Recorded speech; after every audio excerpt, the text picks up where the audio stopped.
Assalamualaikum warahmatullahi wabarakatuh. Selamat pagi, siang, dan malam rekan dan dosen yang kami hormati.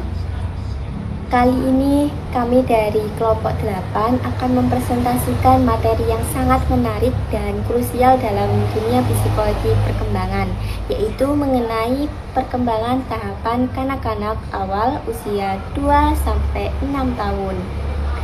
Usia ini, anak-anak mengalami ledakan perkembangan yang luar biasa, mulai dari fisik, kognitif, hingga sosial emosinya. Nah, seperti apa perkembangannya itu? Izinkan saya memperkenalkan anggota-anggota kelompok saya terlebih dahulu. Yang pertama, saya sendiri, nama saya Zawa dengan NIM belakang 037, dan rekan kedua saya Riris Anggi dengan NIM belakang 027, dan yang terakhir rekan saya bernama Fania Manda dengan NIM belakang 106. Baik, untuk mempersingkat waktu, mari kita langsung masuk ke paparan materi yang akan disampaikan oleh saya dengan rekan-rekan saya.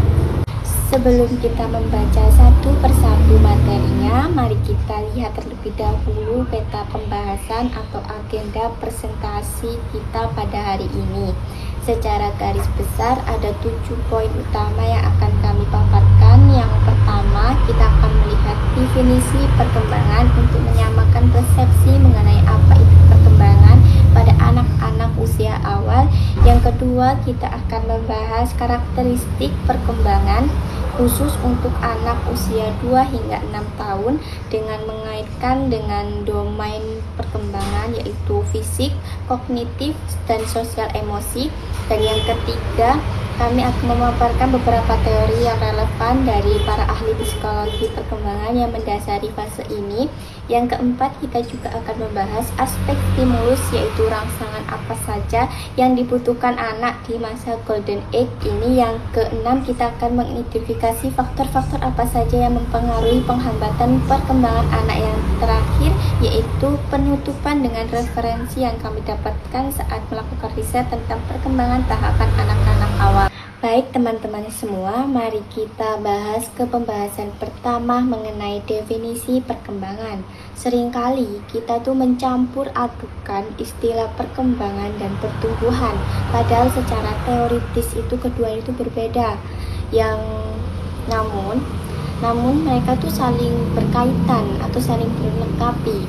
Perkembangan atau development itu adalah perubahan yang secara langsung terus-menerus sepanjang hidup manusia. Sedangkan pertumbuhan itu berbeda dengan perkembangan. Pertumbuhan lebih ke arah fisik yang bersifat kuantitatif dan bisa diukur, seperti tinggi badan, berat badan, dan lain-lain. Masa kanak-kanak awal ini adalah fase-fase krusial setelah masa bayi. Di sini anak tuh mengalami kematangan pekat pada aspek motorik, kognitif, dan emosi. Fase ini sangat dipengaruhi oleh lingkungan dan menjadi fondasi penting bagi kepribadian serta kecerdasan anak di masa depan. Jadi, dari pengertian ini kita bisa menyimpulkan bahwa anak usia 2-6 tahun adalah masa tidak boleh disia-siakan, karena apa yang dipelajari pada masa ini, bagaimana ini akan membentuk dasar sifat dan kecerdasan mereka seumur hidup. Nah, ternyata masa kanak-kanak awal ini dipandang berbeda-beda tergantung dari sudut pandang siapa yang melihatnya, dan ada 3 perspektif utama di sini dari sudut pandang orang tua, pendidik, dan para ahli di psikologi. Mari kita bahas satu persatu, mulai dari sudut pandang orang tua. Sebagian orang tua menganggap masa kanak-kanak awal ini disebut sebagai usia yang mengundang masalah atau problem age, dan juga usia bermain. Kenapa disebut usia mengandung masalah? Karena pada masa ini anak-anak itu sedang berada di dalam proses pengembangan kepribadian yang unik, dan mereka itu mulai menuntut kebebasan. Jadi jangan heran kalau anak di usia ini sering dinilai sulit diatur atau punya kemampuan yang kuat. Selain itu dinamakan usia bermain karena memang sebagian besar waktu mereka dihadirkan untuk bermain dengan mainannya. Selanjutnya, sebutan para pendidik. Para pendidik biasanya menyebut masa kanak-kanak awal ini sebagai usia prasekolah. Mengapa? Karena masa ini mereka itu masa persiapan sebelum anak memasuki pendidikan formal, yang sesungguhnya di usia ini anak itu dianggap belum cukup tua baik secara psikis maupun mental untuk menghadapi tuntutan tugas-tugas yang mereka mulai mengikuti sekolah formal nanti. Jadi fokusnya adalah pengenalan dan kesiapan. Dan terakhir, dari sudut pandang para ahli psikologi membaginya menjadi 4, yaitu yang pertama usia kelompok, di mana fase ini anak-anak itu mulai belajar dasar perilaku sosial, adalah persiapan penting agar mereka bisa beradaptasi dengan di jenjang kehidupan yang lebih tinggi. Yang kedua adalah usia menjelang dan bertanya. Anak-anak itu punya rasa ingin tahu yang sangat besar. Mereka selalu ingin tahu tentang keadaan lingkungan sekitar mereka. Mereka sering bertanya kenapa dan apa. Dan yang ketiga, usia meniru. Ini karakteristik yang paling menonjol. Anak-anak tuh sering seperti spons, mereka akan meniru pembicara dan tindakan orang lain di sekitar mereka, terutama orang tua. Yang terakhir yaitu usia kreatif, di mana masa ini anak-anak tuh mulai menunjukkan kreativitasnya dan imajinasi mereka di luar biasa. Yang luar biasa itu mulai permainan yang mereka lakukan sehari-hari. Jadi kesimpulannya itu adalah masa kanak-kanak awal adalah masa yang sangat kompleks, namun berusia karakter yang memunculkan baik itu rasa ingin tahu, sifat meniru, hingga kreativitas merupakan bagian alami dari perkembangan mereka menuju kedewasaan. Selanjutnya, ini adalah peta pembahasan mengenai domain fisik atau fokus pada perkembangan fisik. Ketika kita berbicara tentang aspek fisik, anak cakupannya itu ternyata sangat luas ya, dan saling berkesinambungan. Di sini kami sudah merangkumnya menjadi 6 poin penting yang akan membentuk profil perkembangan fisik anak secara menyeluruh. Yang pertama, pertumbuhan dan perubahan tinggi, mencakup tinggi badan, berat badan, perkembangan otak, perbandingan tubuh, postur tubuh, lemak, dan terakhir gigi. Yang kedua adalah perkembangan motorik. Yang ketiga, pola tidur. Yang keempat, keterampilan pada anak awal. Yang kelima adalah penyakit, dan yang keenam adalah faktor yang mempengaruhi perkembangan. Mengenai domain fisik, sekarang kita akan masuk lebih dalam ke dalam poin pertama, yaitu pertumbuhan dan perubahan tubuh, khususnya pada aspek tinggi dan berat badan. Data yang kami sajikan ini dari penelitian Aryani dan kawan-kawan pada tahun 2023 yang berjudul Deteksi Pertumbuhan, Pengukuran Tinggi Badan, Berat Badan, dan Indeks Massa Tubuh Anak Prasekolah. Secara umum, teori mencatat bahwa pada rentang usia 2-6 tahun, rata tinggi anak mencapai 46,6 inci, sementara itu untuk berat badan anak-anak rata-rata mengalami pertambahan sekitar 2-3,5 gram setiap tahunnya. Sebagai indikator kasarnya, ketika anak nanti mencapai usia 6 tahun, setidaknya berat badan mencapai 7 kali lipat dari berat badan mereka saat pertama kali lahir. Sekarang mari kita perhatikan tabel di samping kiri saya layar, yaitu menunjukkan sampel perkembangan tinggi dan berat badan anak dari usia 36 bulan sampai hingga 71 bulan. Pada usia 36 bulan atau sekitar 3 tahun, rata-rata tinggi anak itu laki-laki 96 cm dengan berat badan 14,2 kg, sedangkan anak perempuan tinggi 95 cm dan berat badannya 12 kg. Jika kita perhatikan polanya ke bawah, secara umum tinggi dan berat badan anak terus mengalami peningkatan seiring bertambahnya usia. Dalam hitungan bulan hingga usia 71 bulan, hampir 6 tahun, anak laki-laki rata-rata mencapai 119 cm dengan berat badan 24,8 kg, sementara anak perempuan pada usia yang sama mencapai tinggi rata-rata 108 dengan berat badan 15,5 kg. Dari Dari fluktuasi angka pada tabel ini, kita bisa melihat adanya variasi pertumbuhan yang wajar antara individu, namun tetap menunjukkan tren grafik yang naik. Jadi, kesimpulannya, pemantulan tinggi dan berat badan pada rentang usia ini sangat spesial untuk memastikan bahwa pertumbuhan fisik anak berjalan normal dan tidak mengalami keterlambatan atau stunting. Masih dalam poin pertama mengenai pertumbuhan dan perubahan tubuh. Sekarang kita beralih ke bagian yang sangat vital, yaitu perkembangan otak. Perkembangan fisik luar tubuh anak ditentukan oleh apa yang di dalam kepalanya. Berdasarkan literatur dari Jannah 2023, ada beberapa faktor luar biasa mengenai bagaimana otak anak berkembang dari sebelum lahir hingga masa pubertas. Fase awal dan kelahiran otak manusia itu ternyata sudah mulai terbentuk sejak usia 2 minggu setelah pembuahan di dalam kandungan. Luar biasanya lagi, ketika bayi baru lahir ke dunia, mereka sudah dibekali dengan hampir 100 miliar sel saraf di dalam otaknya. Seiring anak bertumbuh berkembang, otak ini berjalan sangat cepat. Pada saat anak menginjak usia 2 tahun, ukuran fisik otak mencapai 75% dari ukuran otak orang dewasa.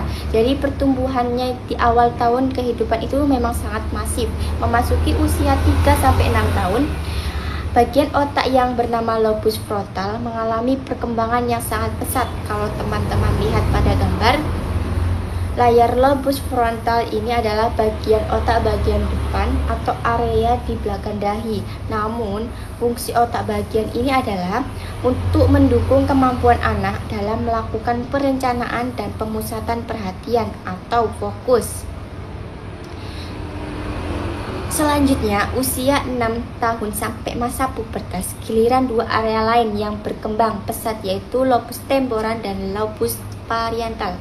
Lobus temporal berada di kedua sisi kepala di dekat telinga atau dekat telinga, yang warnanya ungu pada gambar, sedangkan lobus parietal berwarna di bagian tengah yang berwarna merah muda.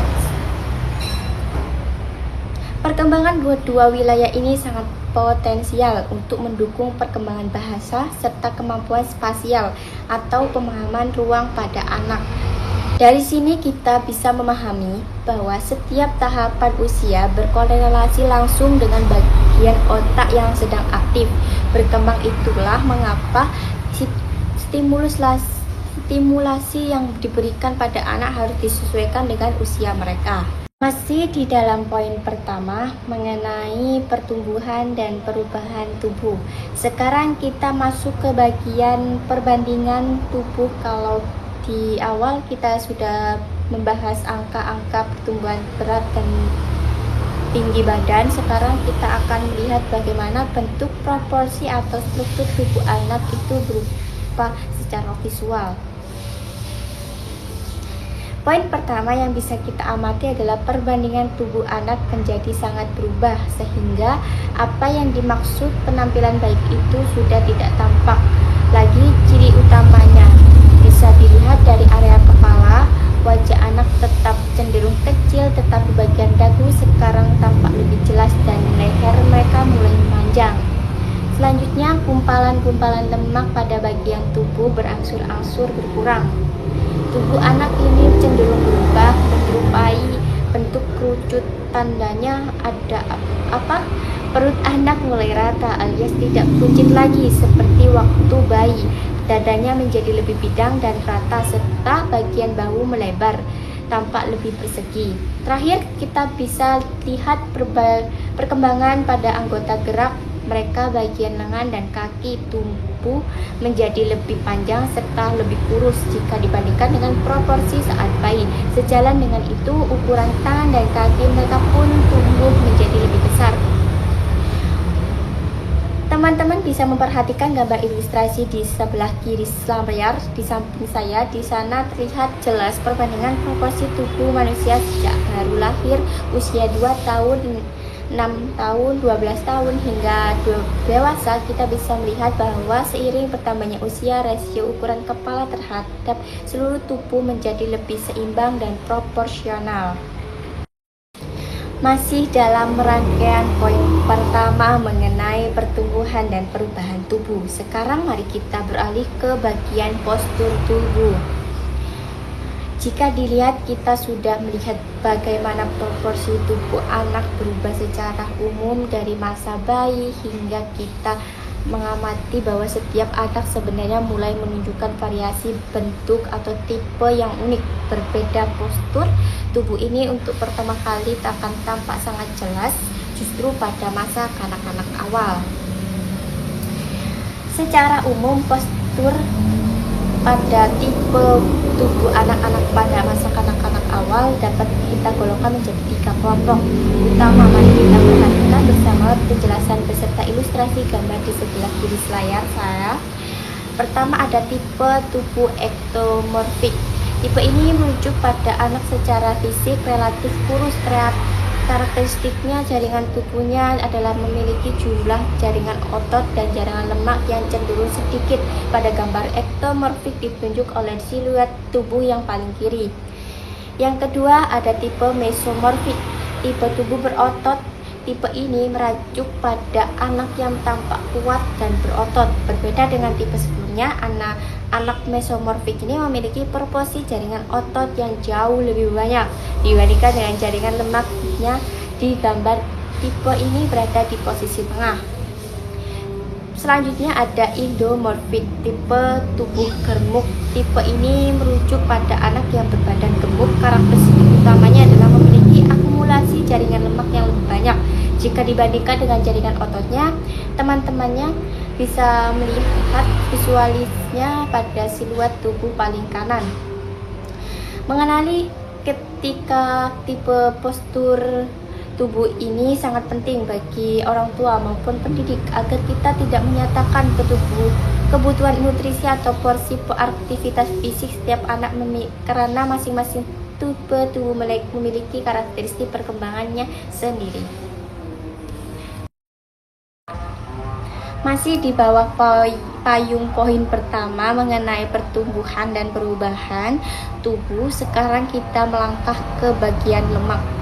Jika di slide sebelumnya kita sudah membahas 3 jenis postur atau tipe tubuh pada anak-anak, di slide ini kita akan membedakan lebih spesifik bagaimana komposisi perbandingan jaringan lemak dan jaringan otot yang mendasari terbentuknya karakteristik postur-postur tersebut. Yang pertama-tama, untuk anak-anak yang memiliki kecenderungan postur tubuh endomorfik. Secara biologis, mereka ini memiliki proporsi jaringan lemak yang jauh lebih banyak jika dibandingkan dengan jumlah jaringan otot di tubuhnya. Hal inilah yang mendasari mengapa penampilan fisik mereka lebih gemuk atau berisi. Yang kedua, bagian anak yang cenderung memiliki postur tubuh mesomorfik. Komposisi tubuh mereka justru kebalikan. Mereka mempunyai proporsi jaringan otot yang jauh lebih mendominan, yang lebih banyak daripada jaringan lemaknya. Ini yang membuat tubuh mereka tampak kokoh dan kuat. Yang ketiga, untuk anak yang bertubuh ektomorfik, karakteristik posisinya ini adalah mereka memiliki otot yang cenderung kecil serta volume jaringan lemak yang tergolong sedikit. Perpaduan inilah yang membuat fisik tampak relatif kurus jika dibandingkan dengan teman-teman sebayanya. Melalui pembagian komposisi lemak dan otot ini, kita bisa melihat bahwa variasi berat badan anak tidak melalui soal porsi makan, melainkan juga dipengaruhi oleh kecenderungan tipe jaringan tubuh bawaan mereka sejak awal masa kanak-kanak awal. Masih dalam poin pertama mengenai pertumbuhan dan perubahan tubuh. Sekarang kita sampai pada bagian terakhir dari subbab ini, yaitu gigi. Perkembangan gigi merupakan salah satu indikator penting dalam domain fisik anak berdasarkan data dari Kristiani dan kawan-kawan dari buku Kesehatan Gigi Pegangan Orang Tua dan Anak Prasekolah. Perkembangan gigi manusia terbagi 2 fase, yaitu periode gigi sulung atau gigi susu dan periode gigi tetap atau periode permanen. Masih Mari kita bedah perbandingan dari segi komposisi maupun waktunya. Fase pertama periode gigi sulung. Pertama kita bahas dulu gigi sulung. Dari segi komposisi periode ini, tiap rahang baik rahang atas ataupun rahang bawah memiliki 4 gigi seri, 2 gigi taring, dan 4 gigi geraham, sehingga totalnya ada 20 gigi susu. Bagaimana dengan waktu gigi susu? Ini mulai muncul atau tumbuh sekitar usia 6-8 bulan hingga sekitar umur 3 tahun. Gigi susu ini sifatnya sementara karena nanti akan digantikan oleh gigi tetap ketika anak bertumbuh mulai sekitar umur 6-7 tahun. Teman-teman bisa melihat bagian urutan waktu tumbuhnya secara mendetail pada ilustrasi bagian atas di sebelah kanan layar. Selanjutnya yang kedua kita masuk ke periode gigi tetap. Secara komposisi jumlahnya jauh lebih banyak. Totalnya ada 32 gigi, di mana tiap rahang itu memiliki 4 gigi, 2 gigi taring, 4 premolar geraham kecil dan 2 molar geraham besar. Dari segi waktunya gigi tetap ini mulai muncul sekitar umur 6-7 tahun hingga sekitar umur 17 tahun sampai 21 tahun. Poin penting yang perlu kita garis bawahi di sini adalah gigi tetap ini tidak akan terganti lagi jika rusak. Karena itu kesehatan gigi pada fase ini benar-benar perlu dirawat dengan baik karena dipakai seumur hidup. Skema pertumbuhan lengkapnya bisa dilihat pada gambar ilustrasi bagian bawah. Pada transisi dari gigi susu ke gigi tetap ini terjadi tepat pada masa kanak-kanak awal hingga masa ke sekolah.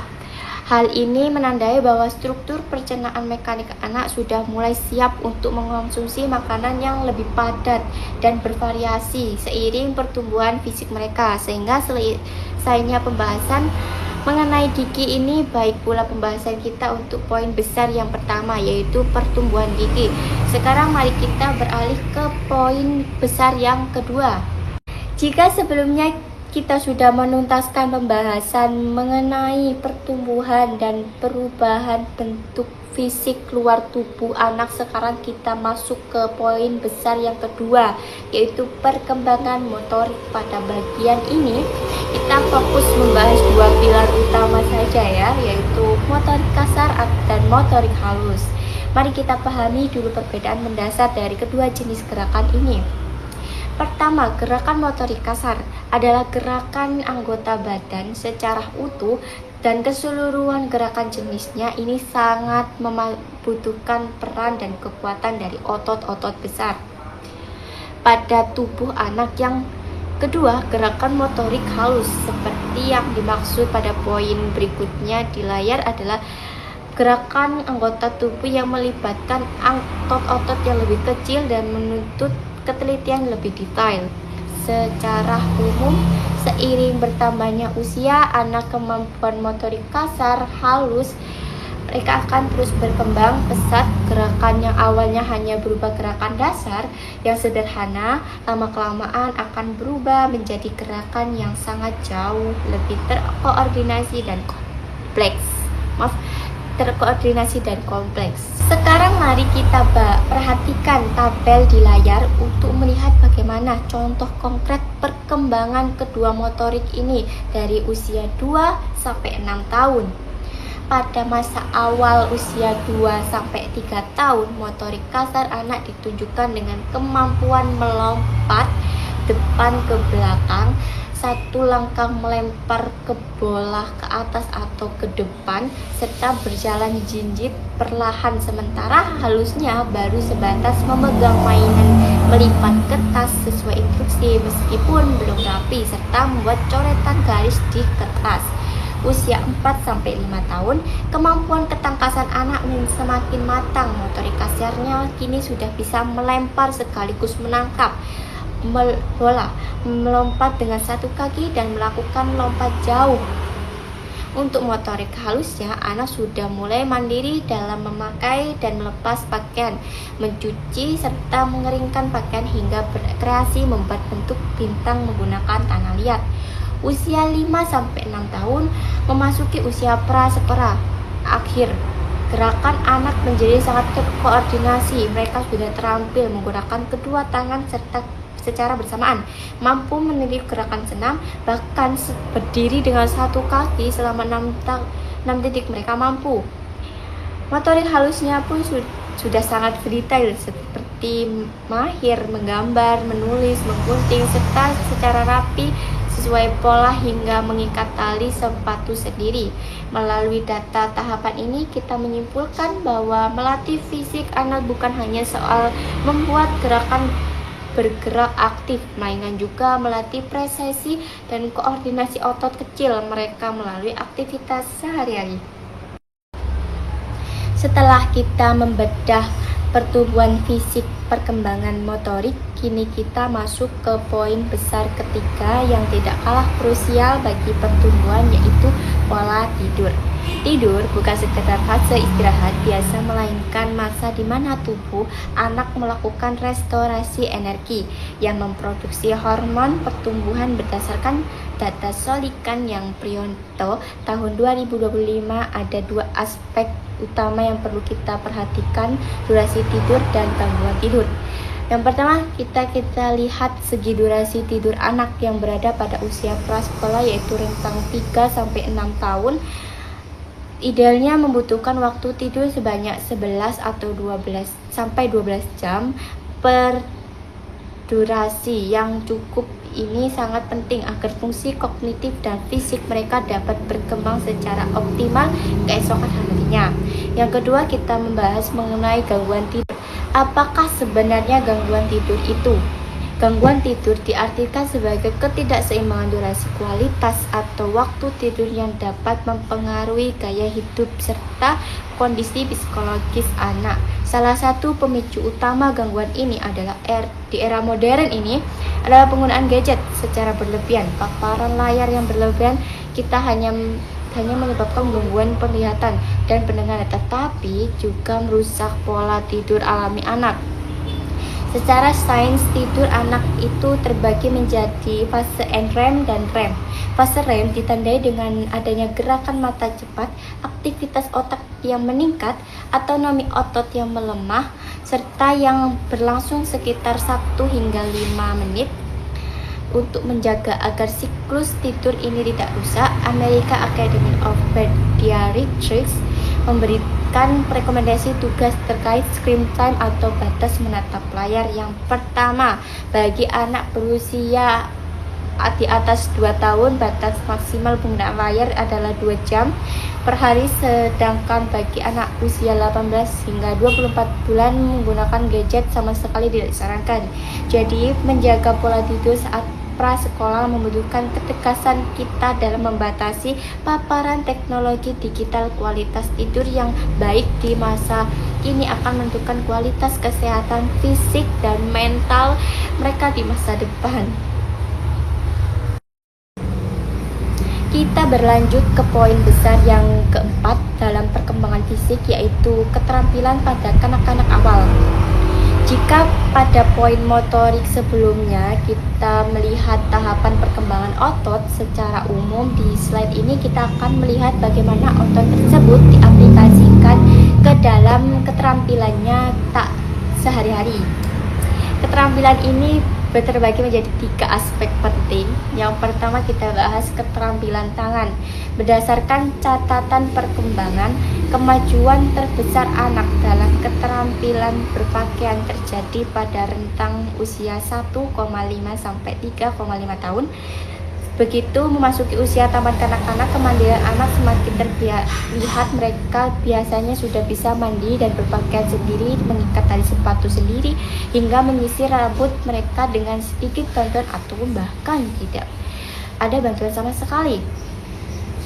Lalu lanjut menginjak usia 5-6 tahun, sebagian besar anak sudah mahir melakukan aktivitas lebih kompleks seperti melempar, menangkap bola, menggunakan gunting, hingga membentuk sesuatu dari tanah liat.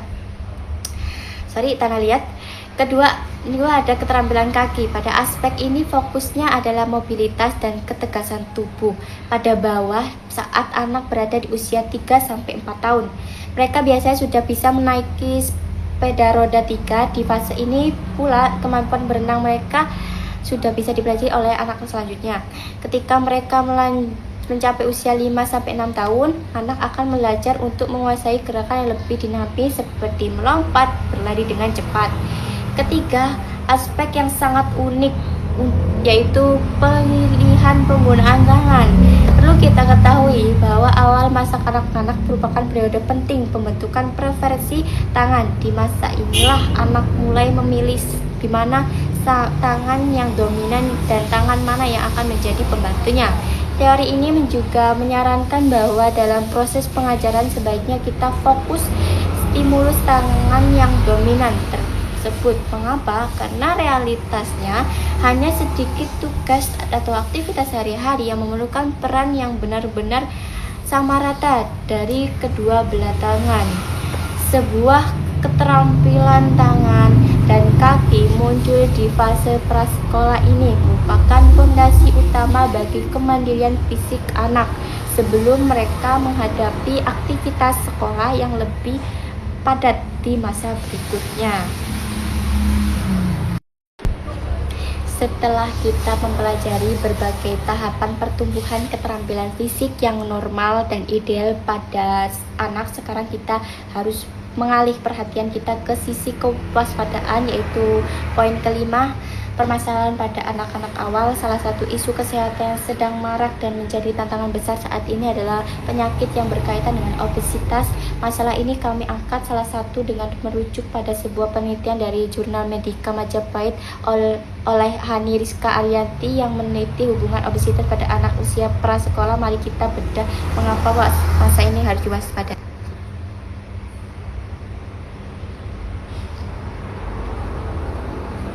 Pertama, kita lihat dari sisi medis. Paling mendasar, anak-anak yang memiliki kelebihan berat badan atau overweight, apalagi jika sudah sampai ke tahap kegemukan atau obesitas, kondisi fisiknya harus sangat diwaspadai. Secara kasat mata, anak yang mengalami obesitas akan cenderung mudah berkeringat kulitnya, rentan mengalami lecet, hingga mudah terkena infeksi jamur pada lipatan-lipatan kulitnya. Tidak hanya itu, beban tubuh yang berlebihan ini juga membuat geraknya sendi-sendi mereka menjadi terganggu. Kedua, dampak medis jangka panjang jauh lebih berbahaya. Kegemukan pada anak terbukti dapat memicu berbagai penyakit kronis berbahaya. Penyakit-penyakit tersebut diantaranya adalah gangguan fungsi jantung, diabetes, masalah fungsi paru-paru, peningkatan kadar kolesterol dalam darah, gangguan ortopodik atau tulang, hingga membuat anak menjadi sangat rentan terhadap kelainan kulit. Ketiga, permasalahan obesitas ini ternyata tidak berhenti di fisik saja, melainkan merepet ke aspek psikologis. Anak-anak balita yang bertumbuh gemuk seringkali akan merasa kurang percaya diri saat mereka harus bersosialisasi di lingkungannya. Rasa minder atau tidak percaya diri ini muncul karena mereka menyadari dan merasa bahwa ukuran tubuhnya jauh lebih besar daripada teman-teman sebayanya. Jika dibiarkan, hal ini bisa mengganggu perkembangan emosional sosial anak.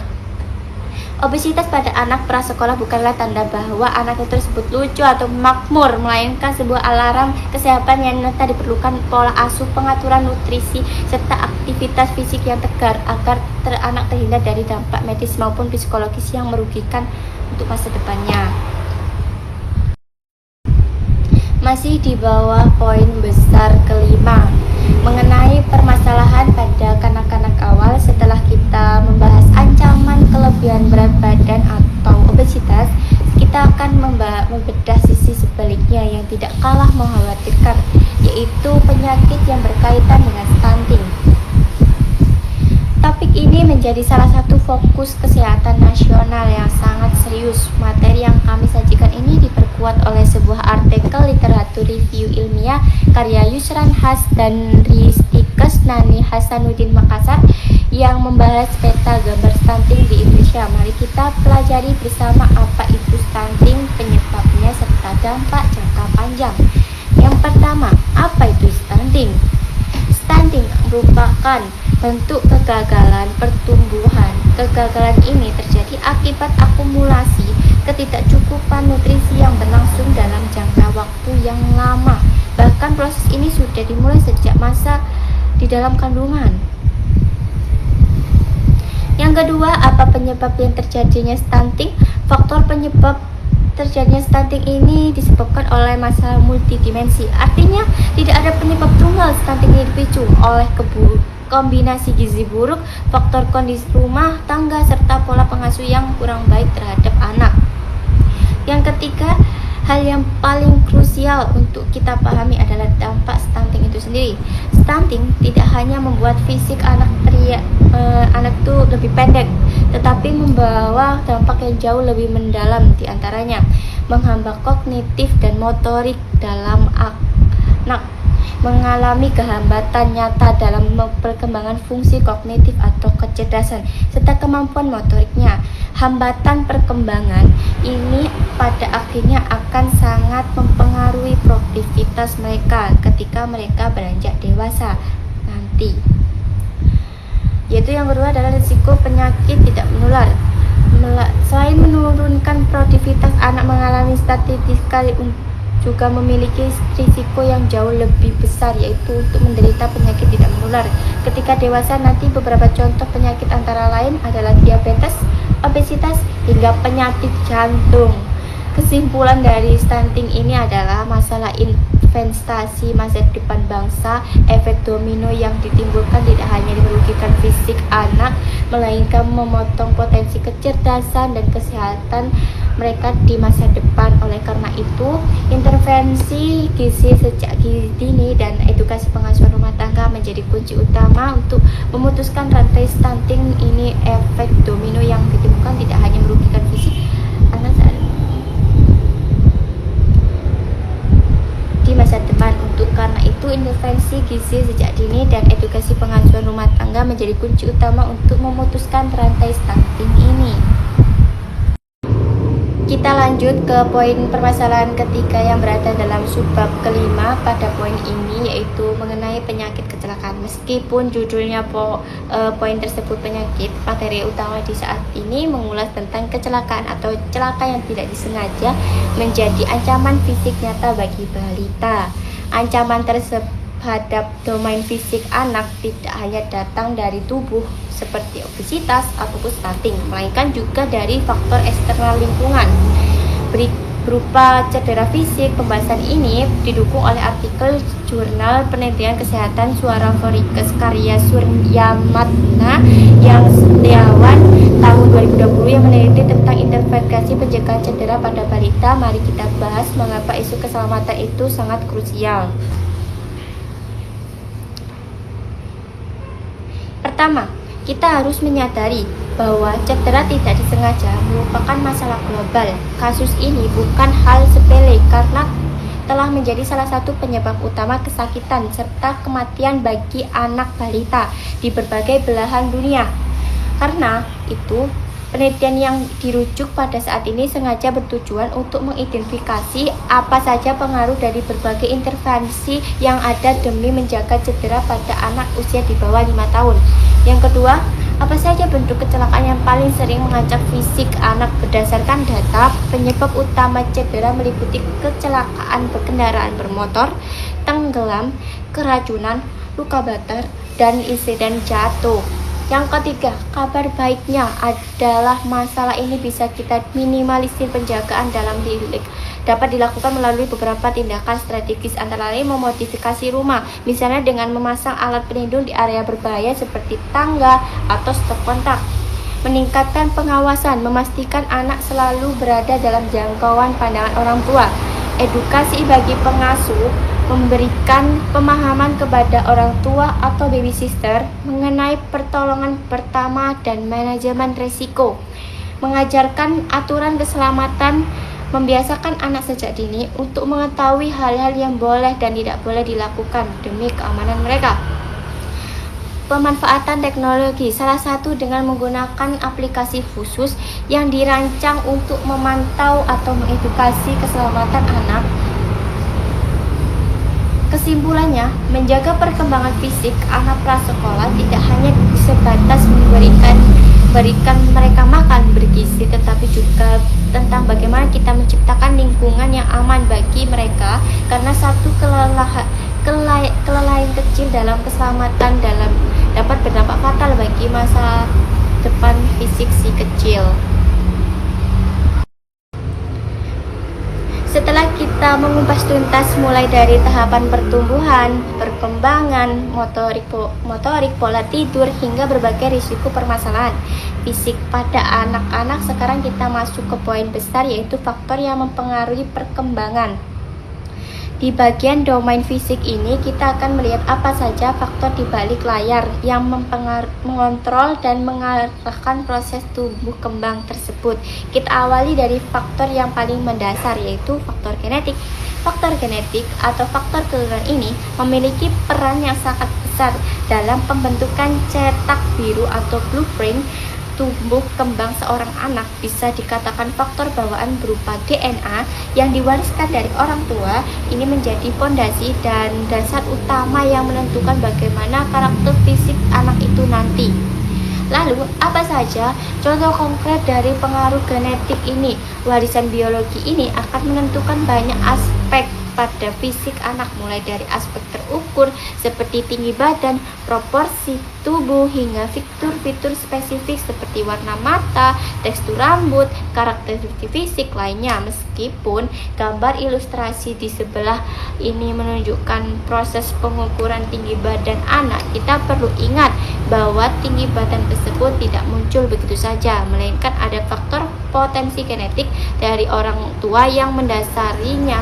Namun tentu saja faktor genetik ini nanti akan berinteraksi dengan faktor-faktor lingkungan lainnya.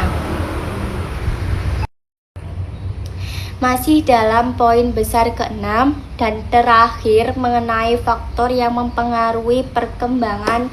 Setelah tadi kita membahas faktor internal berupa genetik, sekarang kita beralih ke eksternal, yaitu lingkungan, yaitu status gizi dan dukungan sosial keluarga.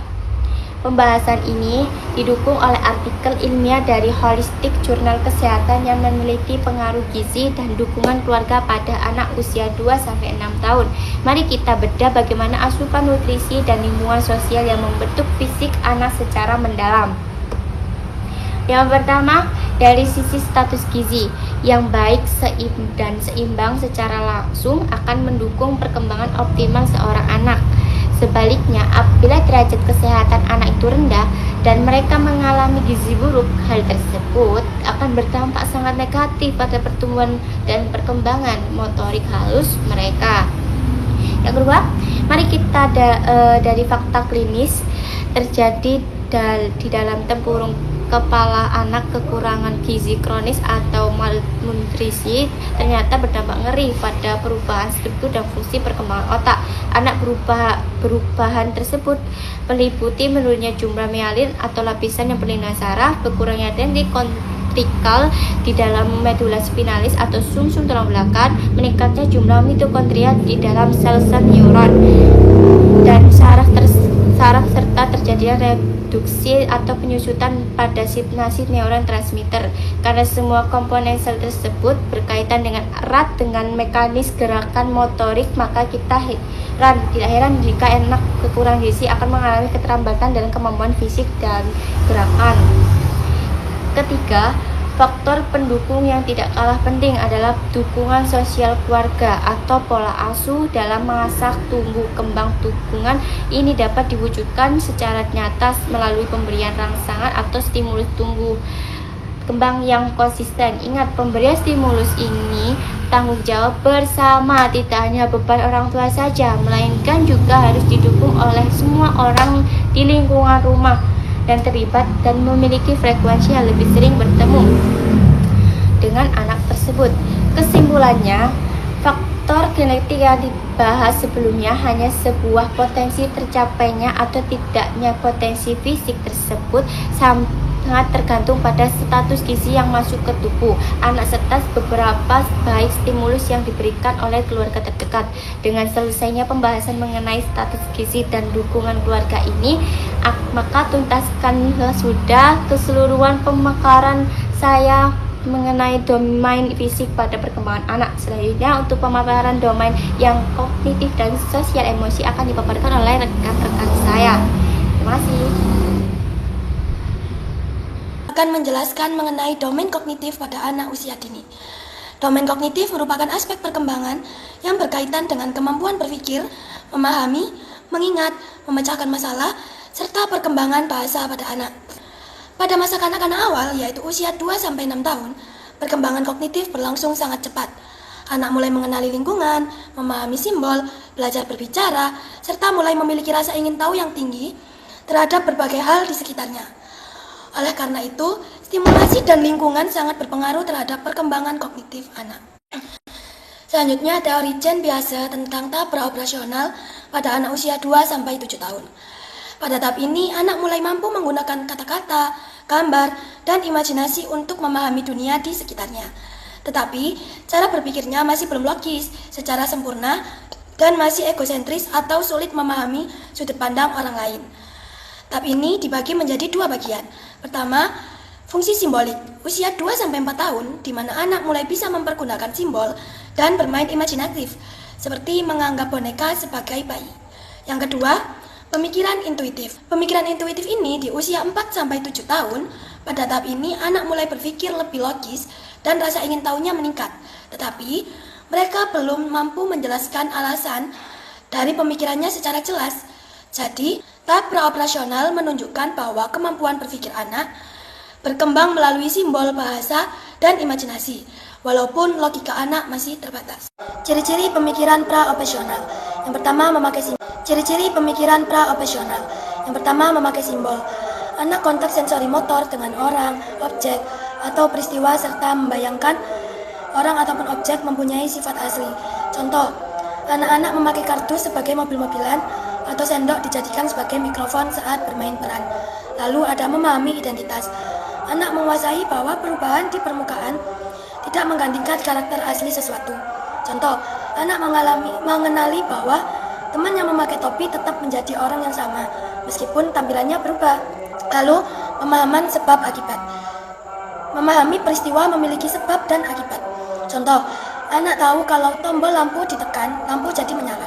Kalau mainan dilempar atau dijatuhkan, mainan bisa rusak. Kemampuan klasifikasi.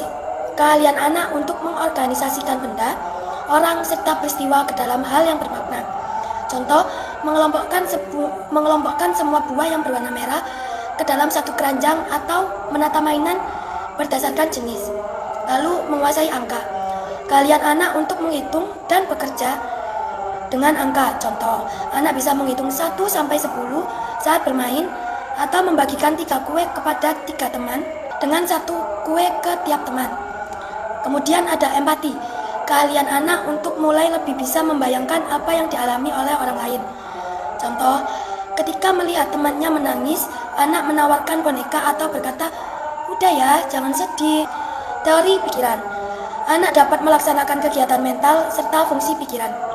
Contohnya, anak menyadari bahwa teman yang menutup mata tidak mengetahui lokasi mainan yang disembunyikan. Lalu ada pemikiran anak pada tahap praoperasional yang masih belum sempurna. Anak biasanya berpikir berdasarkan apa yang terlihat langsung, sehingga belum bisa menggunakan logika secara penuh. Yang pertama yaitu sentrasi. Sentrasi adalah kondisi ketika anak hanya fokus pada suatu bagian saja dan mengabaikan bagian lainnya. Contohnya ada 2 baris koin dengan jumlah yang sama, tetapi ketika salah satu baris dibuat lebih panjang, jaraknya anak akan menganggap baris yang lebih panjang jumlah koinnya lebih banyak, padahal sebenarnya sama. Yang kedua adalah ketidakmampuan irreversibility.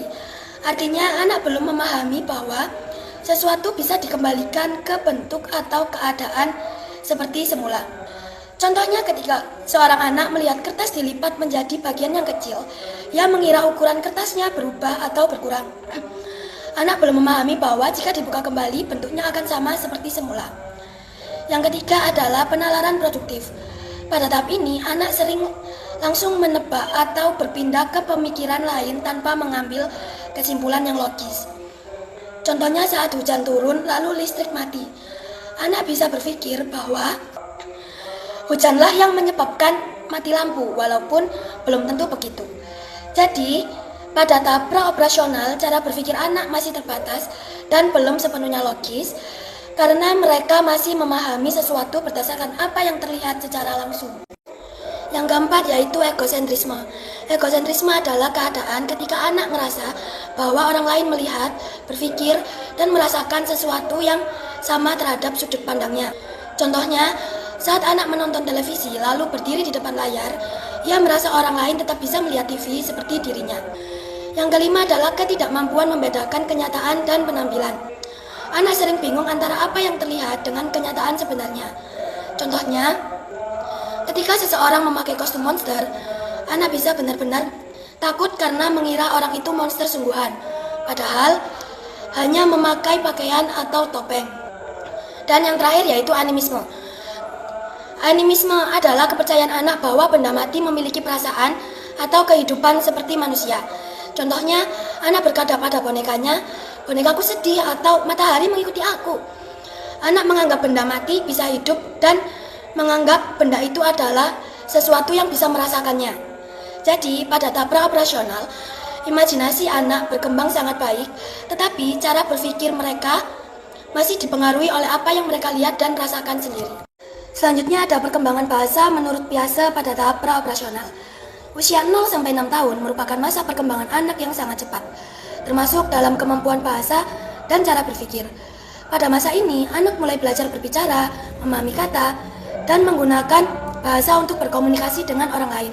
Menurut Piaget, perkembangan bahasa anak menunjukkan perubahan dari sifat yang masih egosentris menjadi lebih sosial. Awalnya, anak sering berbicara untuk dirinya sendiri, tetapi lama-kelamaan anak mulai mampu berkomunikasi dan memahami orang lain. Anak juga mulai memahami bahwa kata atau bahasa merupakan simbol dari suatu benda. Misalnya, ketika mendengar kata bola, anak sudah bisa membayangkan bentuk bola, walaupun bendanya tidak ada di depannya. Namun, cara berpikir anak masih bersifat intuitif atau berdasarkan perasaan dan pengalaman sederhana, sehingga belum sepenuhnya rasional. Selain itu, anak sering mengambil kesimpulan hanya dengan sedikit informasi.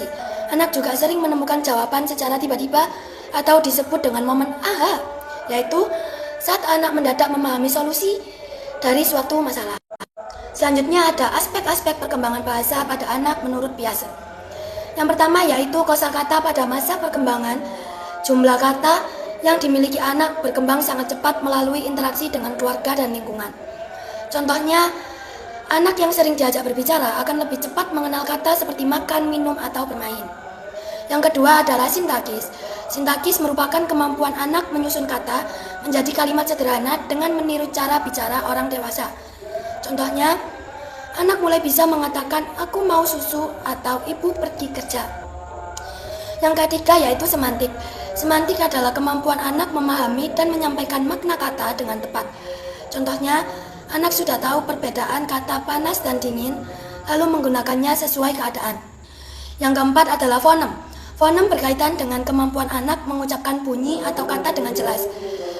Contohnya, anak mulai mampu mengucapkan kata sederhana seperti mama, ayah, atau mengeja huruf menjadi sebutan kata. Yang kelima yaitu fonologi. Fonologi adalah kemampuan anak mengenali pola bunyi dalam bahasa. Contohnya, anak mulai sadar bahwa kata bola dan buku memiliki bunyi awal yang berbeda. Anak juga biasanya masih kesulitan memahami bahasa atau logat asing. Yang terakhir adalah morfologi.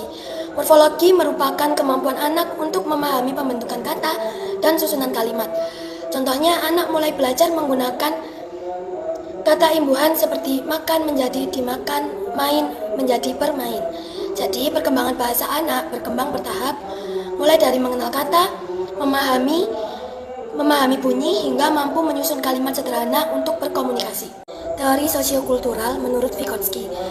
Vygotsky berpendapat bahwa perkembangan kognitif anak sangat dipengaruhi oleh interaksi sosial dan lingkungan sekitarnya. Menurut teori ini, anak belajar secara aktif melalui komunikasi, bimbingan, dan kerjasama dengan orang lain, seperti orang tua, guru, maupun teman sebaya. Jadi, perkembangan cara berpikir anak tidak hanya berasal dari dirinya sendiri, tetapi juga dari lingkungan sosial dan budaya tempat ia tinggal. Vygotsky juga menjelaskan bahwa budaya memiliki peran penting dalam membentuk cara anak berpikir. Contohnya, anak yang tumbuh di lingkungan yang rajin membaca biasanya akan lebih cepat tertarik belajar membaca karena terbiasa melihat kebiasaan tersebut. Selain itu, perkembangan kognitif anak dapat berkembang melalui kolaborasi atau kerjasama dengan orang lain. Contohnya, saat anak belum bisa menyusun puzzle sendiri, lalu dibantu oleh orang tua atau teman. Lama-kelamaan, anak menjadi mampu melakukannya sendiri. Jadi, menurut Vygotsky, perkembangan kognitif anak terjadi melalui interaksi sosial, bantuan dari lingkungan, dan pengaruh budaya di sekitarnya. Konsep sosiokultural menurut Vygotsky. Teori ini menjelaskan bahwa perkembangan cara berpikir anak dipengaruhi oleh interaksi sosial dan budaya di sekitarnya. Anak belajar melalui bantuan orang tua, guru, dan teman sebaya dari interaksi tersebut. Anak memperoleh pengetahuan, pengalaman, dan nilai budaya. Contohnya, anak yang sering belajar bersama guru atau teman akan lebih mudah memahami pelajaran dibanding belajar sendiri. Zone of Proximal Development atau ZPD menurut Vygotsky. ZPD adalah jarak antara kemampuan anak saat mengerjakan sesuatu sendiri dengan kemampuan anak saat dibantu oleh orang yang lebih ahli seperti guru atau orang tua. Dalam ZPD ada dua batas. Pertama, batas bawah yaitu kemampuan yang sudah bisa dilakukan anak secara mandiri. Kedua, batas atas yaitu kemampuan yang bisa dicapai anak jika mendapat bantuan atau bimbingan. Contohnya, anak belum bisa menyelesaikan puzzle sulit sendiri, tetapi setelah dibantu guru atau orang tua, anak akhirnya bisa menyelesaikannya. Jadi menurut Vygotsky, bantuan dan bimbingan dari orang lain sangat penting untuk membantu perkembangan kemampuan anak. Selanjutnya, scaffolding. Dalam teori Vygotsky, scaffolding adalah bantuan yang diberikan kepada anak saat belajar sesuatu yang masih sulit bagi mereka. Bantuan ini diberikan di awal lalu perlahan dikurangi ketika anak mulai mampu melakukannya sendiri. Bantuan bisa berupa petunjuk, arahan, semangat, atau contoh dari guru maupun orang tua. Contohnya saat anak belajar membaca, guru awalnya membantu mengeja kata per kata. Setelah anak mulai lancar, bantuan tersebut dikurangi sampai anak bisa membaca sendiri. Jadi, scaffolding membantu anak belajar lebih mandiri secara bertahap. Peran bahasa dalam teori Vygotsky. Menurut Vygotsky, bahasa tidak hanya digunakan untuk berkomunikasi, tetapi juga membantu anak mengatur dan mengontrol perilakunya sendiri. Vygotsky juga menjelaskan tentang private speech atau berbicara kepada diri sendiri. Hal ini membantu anak berpikir, merencanakan, dan menyelesaikan tugas. Contohnya, saat anak menyusun balok sambil berkata, "Yang ini taruh sini." Sebenarnya anak sedang mengarahkan dirinya sendiri melalui bahasanya. Jadi bahasa memiliki peran dalam perkembangan cara berpikir dan kemampuan sosial anak. Tahap perkembangan bahasa menurut Vygotsky. Yang pertama, social speech atau external speech. Perkiraan usia sampai 3 tahun. Bicara biasanya dilakukan untuk mengontrol tingkah laku dan untuk mengekspresikan pemikiran sederhana seperti emosi. Lalu egocentric speech. Perkiraan usia 3 sampai 7 tahun. Anak lebih sering berbicara dengan diri mereka sendiri. Mereka membicarakan apa yang mereka lakukan dan mengapa mereka melakukannya. Lalu ada inner speech, perkiraan usia di atas 7 tahun sampai dewasa. Inner speech atau pembicaraan batin merupakan proses hubungan antara pikiran dan bahasa. Pada tahap ini, setiap individu telah sampai pada tipe fungsi mental yang lebih tinggi. Perkembangan bahasa menurut Vygotsky. Menurut Vygotsky juga bahwa perkembangan melalui interaksi sosial dengan orang lain seperti orang tua, guru, atau teman sebaya. Sebelum usia 2 tahun, pikiran dan bahasa anak masih berkembang secara terpisah. Namun, sekitar usia 2 tahun, bahasa dan pikiran mulai bergabung sehingga anak mulai bisa mengontrol perilaku dan berpikir lebih baik. Pada usia 4-5 tahun, kemampuan berbicara anak berkembang sangat cepat dan kosakatanya semakin banyak. Perkembangan bahasa ini juga dipengaruhi oleh bantuan orang dewasa atau orang yang lebih berpengalaman. Contohnya, anak yang sering diajak berbicara dan dibacakan cerita biasanya lebih cepat lancar untuk berbicara. Tahapan perkembangan bahasa. Yang pertama, anak memiliki model mental dari pengalaman yang dialami. Contoh, anak pernah terkena hujan, lalu mengingat bahwa hujan membuat baju basah. Yang kedua, anak mulai menyampaikan pikiran dalam bentuk kata-kata. Contoh, anak berkata, "Aku lapar" atau "Aku mau main" untuk menyampaikan keinginannya. Yang ketiga, anak memahami ucapan orang lain dan belajar dari informasi tersebut. Contoh, saat ibu berkata, "Rapikan mainannya", anak mulai mengerti lalu membereskan mainannya. Dan yang terakhir, anak mampu membentuk pemikiran baru melalui komunikasi sosial. Contoh, setelah diajari guru cara menggambar, anak langsung mencoba membuat gambar baru sendiri. Tugas perkembangan kognitif pada kanak-kanak awal. Di usia 2-3 tahun, anak mulai bisa menyebutkan bagian-bagian potongan gambar dan menyebutkan 5 nama anggota badan. Lalu di usia 3-4 tahun, anak dapat merangkai puzzle potongan gambar yang hilang. lalu menyebutkan jenis-jenis alat transportasi. Di usia 4-5 tahun, anak dapat bermain peran menggunakan benda seperti boneka, lalu mengerti tentang sebab akibat. Contoh, adanya daun yang jatuh disebabkan karena angin. Lalu di usia 5-6 tahun, anak dapat menyebutkan fungsi benda-benda berdasarkan klasifikasi dan mampu berinisiatif dan kreatif dalam permainan. Tugas anak-anak dalam belajar berbicara pada awal masa kanak-kanak. Semakin berkembang bahasa anak, maka kemampuan berbicaranya juga semakin baik, sehingga anak lebih mudah berkomunikasi dan bersosialisasi dengan orang lain. Yang pertama yaitu pengucapan kata-kata. Pada awalnya, anak masih kesulitan mengucapkan beberapa huruf atau bunyi tertentu. Contohnya, anak sering mengucapkan kata roti menjadi loti dengan sering mendengar percakapan, lagu, televisi, atau orang tua berbicara. Anak akan belajar mengucapkan kata dengan lebih benar. Yang kedua adalah menambah kosakata. Pada masa ini, jumlah kosakata anak berkembang sangat cepat. Anak mulai mengenal kata-kata baru dari lingkungan sekitarnya. Contohnya, anak mulai memahami kata warna seperti merah dan biru atau kata yang seperti baik, buruk, panas, dan dingin. Yang ketiga yaitu pembentukan kalimat. Di usia sekitar 2-3 tahun, anak mulai menyusun kalimat pendek, sederhana seperti aku mau susu. Setelah usia 3 tahun, anak mulai mampu membuat kalimat lebih panjang dan jelas, misalnya aku mau bermain di luar bersama teman. Jadi, perkembangan berbicara pada anak berkembang bertahap, mulai dari belajar mengucapkan kata, menambah kosakata, hingga mampu menyusun kalimat yang lebih lengkap. Keterlambatan kognitif umum pada anak. Keterlambatan kognitif adalah kondisi ketika belajar dan memproses informasi berkembang lebih lambat dibanding anak seusianya. Anak yang mengalami keterlambatan kognitif biasanya mengalami kesulitan memahami instruksi sederhana atau menyelesaikan tugas sesuai tahap perkembangannya. Contoh, anak usia 5 tahun masih kesulitan mengenali warna, bentuk, atau mengikuti perintah sederhana seperti ambil buku lalu taruh di meja. Beberapa ciri keterlambatan kognitif yaitu anak sulit mengikuti instruksi, kurang merespon saat dipanggil, dan kesulitan mengingat atau anak mudah lupa saat diberi arahan atau membutuhkan waktu lebih lama untuk memahami pelajaran. Keterlambatan kognitif membuat proses belajar dan perkembangan anak berkembang lebih lambat, sehingga membutuhkan perhatian dan pendampingan lebih. Keterlambatan berbicara atau speech delay. Speech delay adalah kondisi ketika kemampuan berbicara anak berkembang lebih lambat dibanding anak seusianya. Ada beberapa jenis speech delay. Yang pertama, specific language impairment, yaitu gangguan perkembangan bahasa pada anak tanpa adanya gangguan lain. Contohnya, anak sulit menyusun kalimat walau pendengarannya normal.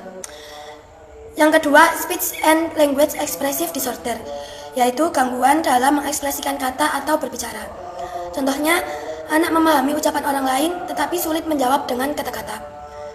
Ketiga, central auditory processing disorder, yaitu gangguan dalam memproses suara, yaitu gangguan yang didengar bukan karena telinganya rusak. Contohnya, sering sulit memahami instruksi walaupun bisa mendengar suara. Keempat, pure dysphasic development, yaitu gangguan bahasa ekspresif yang membuat pengucapan anak kurang jelas. Kelima, gift visual spasial, yaitu anak lebih unggul dalam kemampuan visual atau gambar dibanding kemampuan berbicaranya. Dan yang terakhir, desynchronous development, yaitu perkembangan anak yang tidak seimbang antara satu kemampuan dengan kemampuan lainnya. Faktor-faktor yang mempengaruhi perkembangan kognitif anak. Yang pertama yaitu faktor keturunan. Kemampuan berpikir anak bisa dipengaruhi oleh faktor genetik dari keluarga. Contoh, jika orang tua memiliki kemampuan belajar yang baik, anak juga bisa memiliki kemampuan yang serupa. Yang kedua adalah faktor lingkungan. Lingkungan sangat mempengaruhi perkembangan kognitif anak melalui interaksi sosial. Contoh, anak yang sering diajak belajar dan berkomunikasi akan lebih cepat berkembang dibanding anak yang kurang mendapat stimulasi. Yang ketiga, yaitu faktor kematangan. Perkembangan fisik dan mental anak harus matang sesuai usianya agar kemampuan berpikir berkembang dengan baik. Contoh, anak mulai mampu memahami aturan sederhana ketika perkembangan emosinya sudah lebih matang. Yang terakhir adalah faktor minat dan bakat. Setiap anak memiliki potensi yang berbeda sejak lahir dan perlu dikembangkan. Contohnya, anak yang suka menggambar cepat berkembang jika sering dilatih dan didukung. Jadi, perkembangan kognitif anak dipengaruhi oleh keturunan, lingkungan, kematangan, serta minat dan bakat yang dimiliki anak. Yang terakhir, menjelaskan faktor-faktor yang mempengaruhi banyak atau tidaknya anak berbicara. Pertama, faktor inteligensi. Anak yang memiliki kemampuan berpikir lebih baik biasanya lebih cepat memahami dan menggunakan bahasa. Kedua, jenis disiplin. Pola asuh anak yang terlalu keras dapat membuat anak takut atau kurang percaya diri untuk berbicara. Sedangkan pola asuh yang lebih terbuka membuat anak lebih aktif berbicara. Ketiga, posisi urutan anak dalam keluarga. Anak sulung biasanya lebih sering diajak berbicara oleh orang tua sehingga kemampuan bahasanya lebih berkembang. Keempat, besarnya keluarga. Anak tunggal cenderung lebih banyak mendapat perhatian dan kesempatan berbicara dibanding anak dalam keluarga besar. Kelima, status sosial ekonomi. Lingkungan keluarga dan kesempatan berinteraksi juga mempengaruhi perkembangan bahasa anak. Keenam, status dan lingkungan sosial. Lingkungan keluarga yang kurang lahir bilingual atau penggunaan dua bahasa. Anak yang belajar dua bahasa sekaligus kadang membutuhkan waktu lebih lama untuk belajar berbicara, tetapi hal tersebut tetap dapat berkembang dengan seiring berjalannya waktu. Perkenalkan, nama saya Riris Anggi dengan NIM 027. Jadi di sini saya akan menjelaskan terkait domain sosial emosional pada perkembangan kanak-kanak awal. Nah, seperti yang sudah dibahas oleh rekan saya Zahwa, perkembangan pada kanak-kanak awal ini berlangsung pada periode usia 2-6 atau 7 tahun. Nah, di sini terkait domain sosial emosional, kelompok kami sudah membagikan ke dalam 6 subtema. Yang pertama yaitu definisi dari sosial emosional, kemudian ada perkembangan dalam aspek sosial dan juga perkembangan dalam aspek emosional. Kemudian yang ketiga ada perkembangan menurut teori tokoh, lalu ada perkembangan moral pada kanak-kanak awal juga. Selanjutnya faktor-faktor yang mempengaruhi perkembangan, dan yang terakhir ada permasalahan perkembangan pada domain sosial emosional pada kanak-kanak awal. Sekarang kita masuk pada subtema yang pertama, yaitu definisi dari sosial emosional sendiri. Nah, sosial sendiri didefinisikan sebagai proses interaksi dengan lingkungan di sekitarnya. Jadi, tentang bagaimana proses anak-anak itu bisa berinteraksi dengan lingkungan di sekitarnya. Ada pula definisi dari emosional, yaitu luapan perasaan yang dapat menimbulkan berbagai rasa, contohnya seperti bahagia, takut, maupun sedih. Nah, biasanya luapan perasaan ini hanya bersifat sementara atau dalam waktu yang singkat saja. Nah, dapat disimpulkan dari definisi sosial emosional sendiri adalah proses di mana anak-anak itu belajar mengolah maupun mengekspresikan emosi, baik itu emosi yang positif maupun emosi yang negatif, sebagai bekal untuk mereka berinteraksi dengan lingkungan di sekitarnya. Kemudian kita memasuki pada subtema yang kedua nih, yaitu tentang perkembangan sosial emosional. Nah, di sini kelompok kami menjabarkan berdasarkan dua aspek, yaitu yang pertama perkembangan berdasarkan aspek sosial, lalu perkembangan berdasarkan aspek emosional.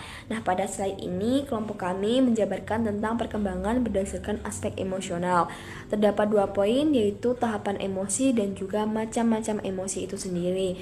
Nah, pada tabel ini juga kelompok kami menjabarkan tentang bagaimana sih tahapan emosi pada anak usia 2-6 tahun. Nah, yang pertama pada usia 18 bulan sampai 3 tahun, anak itu sudah belajar tentang batasan dan hukum di sekitarnya. Anak juga mulai memahami akibat dari mengutak-ngutik benda dan belajar membedakan yang benar, mulai terlibat dalam konsep rahasia, dan belajar menjaga rahasia sebagai keterampilan komunikasi. Jadi, maksud dari deskripsi ini adalah anak itu sudah mulai belajar tentang batasan-batasan di sekitarnya. Lalu anak juga mulai memahami dan juga belajar bahwa setiap perbuatan dan juga perilaku yang mereka lakukan itu pasti ada sebab akibat dan juga pasti ada konsekuensinya. Nah, anak juga sudah mulai terlibat dalam konsep rahasia untuk keterampilan komunikasi. Jadi, mereka itu juga sudah mulai belajar tentang batasan informasi. Mereka sudah mulai belajar bahwa setiap informasi informasi yang mereka dapat atau setiap informasi yang mereka terima, tidak semuanya boleh atau bisa mereka ceritakan kembali atau bisa mereka beritahukan kembali kepada orang lain. Kemudian pada umur 2 tahun juga anak belum bisa menggunakan banyak percakapan untuk mengekspresikan emosi. Namun mereka dapat memahami loh hubungan antara emosi dan ekspresi wajah. Orang tua juga dapat mengajarkan bahasa vokal. Anak juga mulai mengungkapkan emosi secara verbal dan mampu mengorbankan dirinya. Jadi pada umur 2 tahun ini anak-anak itu belum bisa mengekspresikan emosi mereka lewat percakapan. Tapi mereka dapat memahami apa sih perasaan yang dirasakan oleh orang lain lewat mimik muka atau ekspresi wajah. Nah, biasanya contohnya seperti ini. Ketika anak melihat ibunya menangis, anak itu mengerti kalau kalau ibuku menangis berarti emosi yang dirasakan oleh ibuku tuh sedih, seperti itu. Nah, anak juga mulai mengungkapkan emosi secara verbal. Jadi mereka itu sedikit demi sedikit bisa mengungkapkan emosi menggunakan kata-kata sederhana seperti aku tuh marah, aku tuh sedih, aku tuh takut, seperti itu. Nah, pada usia 2-3 tahun juga anak dapat mengekspresikan emosi melalui musik. Jadi anak itu menyampaikan perasaannya atau emosinya lewat melodi maupun lirik yang ada pada lagu. Jadi ini juga bisa menjadi media alternatif ketika anak-anak itu belum bisa mengkomunikasikan atau menyampaikan perasaannya atau emosinya lewat kata-kata. Kemudian pada umur 3-5 tahun, anak mengembangkan inisiatif mandiri, terus belajar dan menjalin hubungan dengan orang dewasa lainnya. Ini juga bisa menumbuhkan perasaan simpati dan empati. Jadi, pada umur ini itu mereka berinisiatif untuk membangun hubungan komunikasi dan interaksi dengan orang lain, tidak hanya dengan teman sebaya saja. Jadi inisiatif mereka itu terbentuk dan kepedulian atau perasaan simpati dan empati mereka itu tumbuh. Yang terakhir, pada usia 5-6 tahun, anak mulai memahami cara bekerja di dunia sekitar. Anak juga memahami prinsip rahasia dan keadilan, serta mampu terlibat dalam dan menjaga rahasia untuk menyampaikan informasi. Jadi maksud dari deskripsi ini adalah anak itu sudah mulai bertanya-tanya dan juga mulai ingin tahu bagaimana sih dunia di sekitarku itu bekerja. Nah, mereka juga sudah mulai memahami bahwa setiap hal yang terjadi dalam kehidupan sehari-hari itu pasti ada sebab dan akibatnya. Nah, terlibat dan menjaga rahasia untuk menyampaikan informasi. Jadi mereka itu seperti pada usia 18 bulan sampai 3 tahun, mereka itu sudah mulai mengerti tentang batasan informasi. Jadi tidak semua informasi itu bisa disampaikan kembali kepada orang lain. Nah, jadi teman-teman, tidak hanya perkembangan emosional yang berkembang secara bertahap pada kanak-kanak awal ini ya, mereka juga mempunyai emosi yang bermacam-macam, contohnya seperti amarah. Amarah pada kanak-kanak awal ini biasanya disebabkan karena pertengkaran soal permainan, lalu bisa juga keinginan yang tidak tercapai. Kemudian bisa juga karena dia mendapatkan serangan dari anak lain. Nah, ekspresi yang mereka keluarkan ketika amarah itu biasanya berupa ledakan amarah. Contohnya seperti menangis, berteriak, menggertak, menendang, melompat-lompat, atau bisa saja memukul. Tidak hanya itu, mereka juga mempunyai rasa takut. Penyebab rasa takut pada kanak-kanak ini biasanya karena pembiasaan, atau bisa juga peniruan atau ingatan yang buruk yang mereka lihat dari cerita, gambar, radio, TV, atau yang mereka lihat dari film yang menakutkan. Nah, ekspresi dari takut ini biasanya dimulai dari panik dulu, lalu berkembang menjadi ekspresi yang spesifik seperti lari, bersembunyi, menangis, bahkan bisa menghindari situasi yang menakutkan. Lalu kemudian ada cemburu. Biasanya penyebab cemburu dari kanak-kanak ini karena dia merasa perhatian orang tua itu beralih kepada orang lain. Biasanya terjadi ketika adiknya baru lahir. Nah, ekspresi yang biasanya dikeluarkan saat mereka cemburu itu bisa saja diungkapkan secara terbuka atau terang-terangan, atau mereka juga bisa kembali berperilaku seperti anak kecil. Contohnya mengompol, pura-pura sakit, nakal, dan semua itu mereka lakukan itu hanya demi menarik perhatian orang tua mereka kembali. Kemudian anak-anak juga punya rasa ingin tahu. Penyebab dari keingintahuan dari anak-anak ini biasanya karena hal-hal baru yang dilihat. Jadi biasanya ketika mereka melihat hal-hal baru yang menurut mereka menarik, itu menumbuhkan rasa ingin tahu mereka. Nah, ekspresi yang biasanya dikeluarkan ketika anak-anak ingin tahu itu di awal berupa penjelajahan sensori motorik. Jadi ketika mereka merasa tertarik dengan hal-hal baru yang pertama kali mereka lihat, mereka pasti pegang-pegang dulu nih. Nah, kalau udah pegang, beralih menjadi banyak bertanya. Jadi kayak ketika dia udah tertarik nih sama hal-hal baru yang pertama kali mereka lihat, pasti mereka pegang-pegang dulu nih. Kalau udah pegang-pegang, mereka pasti bertanya tentang hal-hal yang menarik yang baru mereka lihat tersebut. Tidak hanya itu teman-teman, anak kecil juga mempunyai rasa iri hati. Nah, iri hati pada anak-anak ini biasanya disebabkan karena kemampuan atau barang yang dimiliki oleh orang lain. Jadi, ekspresi yang dikeluarkan ketika mereka merasa iri hati itu contohnya mengeluhkan barang sendiri. Mereka merasa bahwa barang yang mereka miliki itu kok lebih jelek ya daripada punya orang lain, kok punya orang lain lebih bagus ya daripada punya sendiri. Nah, dari situlah mereka mengungkapkan keinginan untuk memiliki barang yang sama seperti orang lain tersebut. Selanjutnya ada perasaan gembira. Nah, gembira pada anak-anak ini biasanya disebabkan karena kondisi sehat, bisa saja situasi lucu atau tidak layak yang mereka alami atau yang mereka dengar.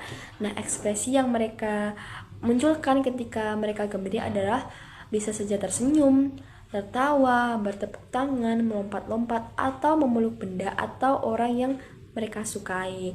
Nah, mereka juga mempunyai perasaan sedih.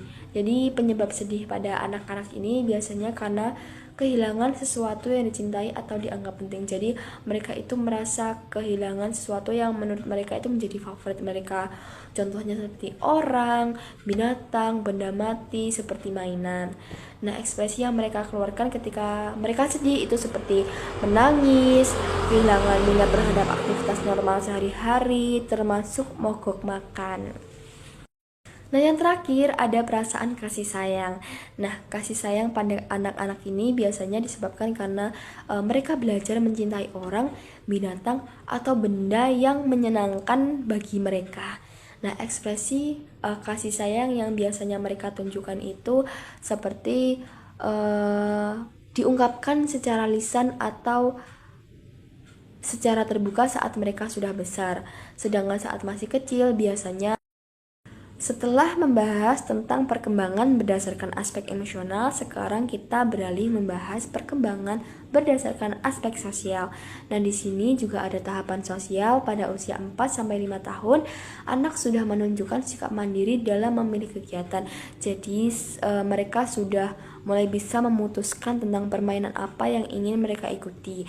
Jadi tidak serta-merta hanya ikut-ikut temannya saja. Kemudian mau berbagi, menolong, dan membantu teman. Jadi sikap kepedulian mereka, simpati dan empati mereka sudah mulai tumbuh. Kemudian menunjukkan antusiasme dalam melakukan permainan kompetisi secara positif, lalu mengendalikan perasaan, menaati aturan yang berlaku dalam suatu permainan, menunjukkan rasa percaya diri, menjaga diri sendiri dari lingkungannya, serta menghargai orang lain. Kemudian pada usia 5-6 tahun mereka sudah bersikap kooperatif dengan teman, lalu menunjukkan sikap toleransi, mengekspresikan emosi yang sesuai dengan kondisi yang ada, senang, sedih, antusias, dan sebagainya. Lalu mereka mulai mengenal tata krama dan sopan santun sesuai dengan nilai sosial budaya tempat mereka tinggal. Kemudian mereka juga memahami peraturan dan disiplin, lalu menunjukkan rasa empati, menunjukkan sikap gigih atau tidak mudah menyerah, dan juga bangga terhadap hasil karya sendiri dan juga menghargai keunggulan orang lain. Selanjutnya teman-teman, tidak hanya tahapan sosial saja, perkembangan berdasarkan aspek sosial ini juga mempunyai pola sosial ya. Jadi yang pertama itu ada meniru. Jadi anak itu meniru dan berperilaku seperti orang yang sangat dikaguminya agar bisa sama dengan kelompoknya. Kemudian ada juga persaingan. Biasanya ini itu muncul keinginan untuk unggul dan mengalahkan orang lain dan mulai tampak pada usia 4 tahun. Biasanya berawal dari rumah lalu berkembang ke luar rumah.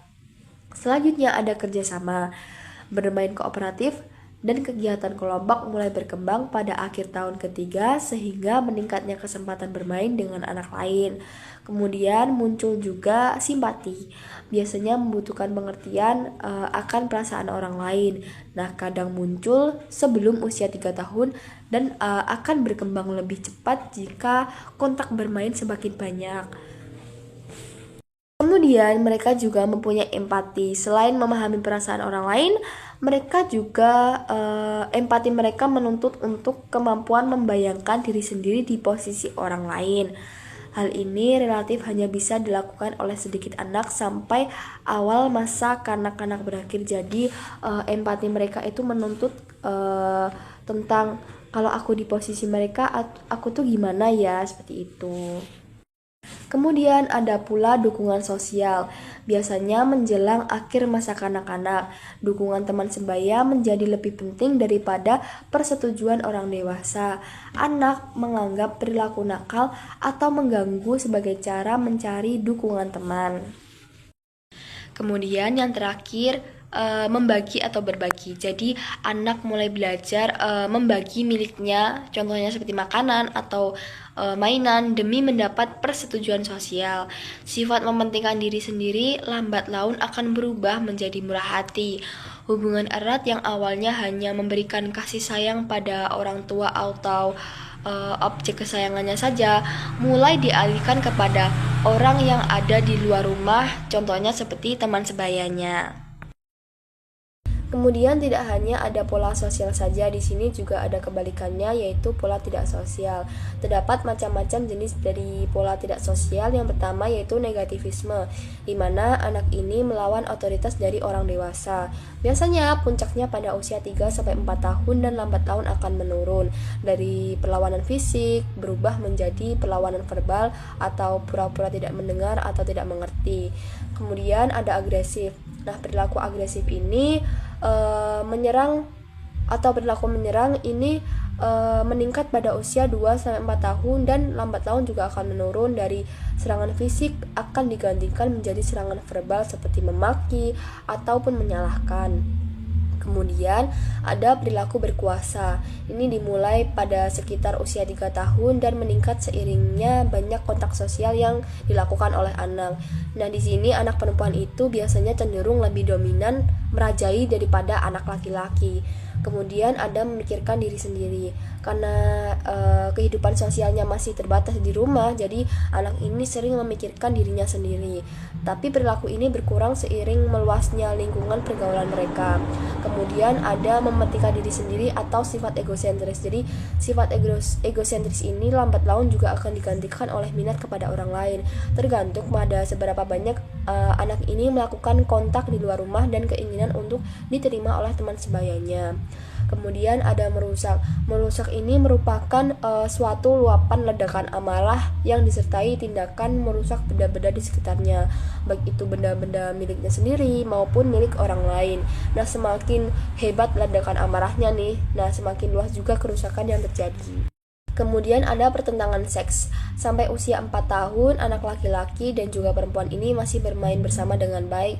Namun memasuki usia sekolah dasar atau SD, anak laki-laki ini mulai mendapatkan tekanan sosial untuk menghindari aktivitas bermain yang dianggap banci atau menghindari aktivitas bermain bersama dengan teman lawan jenis. Nah, makanya banyak anak laki-laki itu menjadi agresif dan melawan anak perempuan.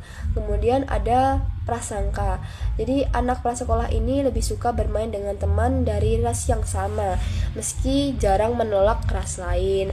Prasangka sosial pertama kali muncul dari aspek agama atau sosial ekonomi, kemudian baru dari prasangka seks. Sekarang kita masuk pada subtema yang ketiga, yaitu perkembangan menurut teori tokoh. Nah, di sini sudah dijabarkan tentang teori psikoseksual dari Sigmund Freud. Nah, menurut Freud sendiri, kanak-kanak awal ini berada pada tahap balik di mana hasrat seksual mereka itu beralih ke orang tua yang lawan jenis dengan mereka. Nah, ini dilakukan untuk menghindari hukuman. Mereka juga melepaskan hasrat ini dan mengadopsi karakteristik serta nilai-nilai dari orang tua sejenis. Akibatnya superego mereka terbentuk dari hati nurani, dan anak-anak ini biasanya merasa bersalah setiap kali mereka melanggar standar tersebut.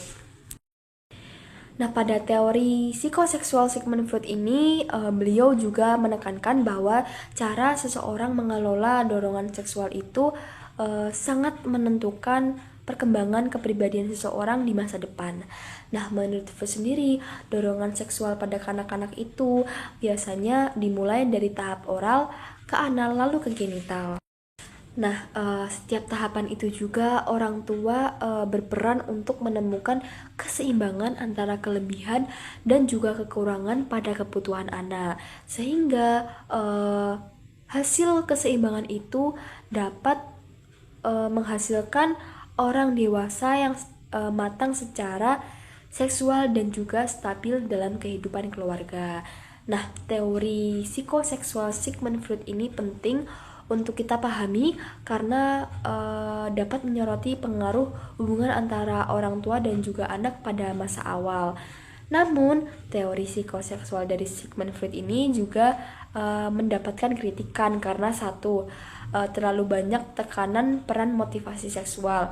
Kemudian didasarkan pada konteks budaya Victoria abad ke-19 sehingga mungkin tidak berlaku lintas budaya. Nah, yang terakhir, Freud tidak melakukan penelitian langsung pada anak-anak. Kemudian selanjutnya ada teori tokoh dari Erik Erikson, yaitu teori psikososial ya. Menurut beliau sendiri, anak-anak awal ini berada pada tahapan inisiatif versus goal. Jadi melalui permainan pura-pura, anak bisa mengeksplorasi jenis orang yang bisa mereka menjadi atau anak-anak itu ingin menjadi seperti siapa. Nah, inisiatif, rasa ambisi, dan tanggung jawab berkembang ketika orang tua mendukung rasa tujuan baru anak mereka. Nah, ketika orang tua menuntut terlalu banyak pengendalian diri, mereka menimbulkan rasa bersalah yang berlebihan. Jadi pada tahapan inisiatif versus guilt ini, anak sudah mulai berinisiatif untuk belajar aktivitas-aktivitas baru, berambisi untuk melakukan aktivitas-aktivitas baru, contohnya seperti membantu orang lain. Nah, ketika inisiatif dia untuk membantu orang lain itu didukung oleh banyak orang, maka tumbuhlah rasa ambisi dan tanggung jawab itu.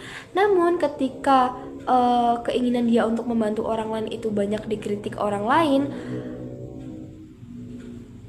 contohnya seperti perlakuan yang dia lakukan itu mengganggu atau perilaku yang dia lakukan itu terlalu berlebihan, maka muncullah rasa bersalah itu yang terkadang muncul secara berlebihan pada anak-anak. Nah, sisi positif dari inisiatif ini, anak-anak itu menjadi percaya diri. Nah, mereka itu bisa mengekspresikan kreativitas mereka. Namun, ada sisi negatifnya juga tentang guilt, yaitu ketika anak-anak itu merasa bersalah yang terlalu berlebihan, anak itu bisa merasa rendah diri, merasa tidak cukup, atau merasa mereka itu tidak percaya diri. Masih pada subtema perkembangan menurut teori tokoh ya, di sini tahap psikososial Erikson ini menekankan bahwa kerangka dasar Freud tetapi memperluasnya menjadi teori perkembangan psikososial. Jadi Erikson ini menerima kerangka dasar dari Sigmund Freud, tapi Erikson ini memperluasnya menjadi teori perkembangan psikososial. Erikson sendiri menekankan bahwa ego tidak hanya dapat menengahi id dan superego saja, namun juga dapat mengembangkan sikap dan keterampilan yang memungkinkan individu itu dapat berperan aktif dalam masyarakat. Nah, 5 tahapan pertama Erikson ini masih sejalan dengan tahap Sigmund Freud. Namun, Erikson menambahkan 3 tahap dewasa. Berbeda dengan Sigmund Freud, Erikson ini menekankan pentingnya konteks budaya di mana pola pengasuhan harus dipahami berdasarkan kompetensi yang dibutuhkan. Misalnya, praktik masyarakat penyapihan suku Yurok yang tampak keras secara budaya barat, namun sesuai dengan kebutuhan ekologis dan sosial mereka. Masih dalam subtema perkembangan menurut teori tokoh, jika sebelumnya kita sudah membahas tentang teori psikoseksual dari Sigmund Freud dan juga teori psikososial dari Erik Erikson, selanjutnya kita akan membahas tentang teori sosial kognitif dari Albert Bandura. Menurut Albert Bandura, kanak-kanak AW ini dalam sistem pembelajaran sosial, pola perilaku dapat diperoleh melalui pengalaman langsung atau dengan mengamati perilaku orang lain di sekitarnya. Nah, bentuk pembelajaran yang lebih mendasar yang berakar pada pengalaman langsung sebagian besar diatur oleh konsekuensi berupa hadiah maupun hukuman. Nah, pemodelan menjadi aspek yang sangat menonjol dalam pembelajaran anak-anak sehari-hari. Ada 4 subproses dalam pembelajaran pemodelan dari teori sosial kognitif Albert Bandura ini. Yang pertama ada perhatian atau attentional process, di mana seorang anak ini tidak dapat belajar banyak melalui observasi jika anak-anak ini tidak memperhatikan atau tidak mengenali fitur-fitur esensial dari perilaku model. Kemudian ada retensi atau disebut juga dengan retention process, di mana seorang anak tidak dapat banyak dipengaruhi oleh observasi perilaku model jika anak-anak tidak memiliki memori tentangnya. Nah, pembelajaran observasional melibatkan retensi jangka panjang dari aktivitas yang telah dimodelkan. Kemudian ada reproduksi motorik atau disebut juga dengan motorik reproduction process, di mana komponen ketiga dari pemodelan berkaitan dengan proses di mana representasi simbolik memandu tindakan nyata. Untuk mencapai reproduksi perilaku, seorang anak harus mampu menyusun respons sesuai pola yang dimodelkan. Kemudian yang terakhir ada penguatan dan motivasi atau yang disebut dengan reinforcement atau motivational process, di mana seorang anak dapat memperoleh, menyimpan dan memiliki keterampilan untuk melaksanakan perilaku yang dimodelkan, namun jarang mengaktifkannya ke dalam tindakan nyata jika hal itu dapat mendapat sanksi negatif atau diterima secara tidak menyenangkan. Kemudian ada juga kontrol stimulus. Jadi kontrol stimulus ini berfungsi secara efektif, di mana anak harus mampu mengantisipasi kemungkinan konsekuensi dari berbagai peristiwa dan juga tindakan yang anak ini lakukan, serta mengatur perilakunya sesuai dengan konsekuensi yang anak ini dapat. Kontrol stimulus sendiri mencakup 1. Respons fisiologis dan emosional, di mana dikondisikan melalui pengalaman langsung maupun vicarious. Lalu kemudian ada pembiasaan simbolik, di mana kata-kata yang membangkitkan emosi dapat berfungsi sebagai kendaraan untuk pembiasaan simbolik. Kata-kata yang membangkitkan perasaan jijik dan ngeri dapat secara efektif digunakan untuk menciptakan ketakutan dan kebencian baru. Kemudian yang terakhir ada pembiasaan vicarious atau banyak respons emosional dipelajari melalui pembiasaan vicarious.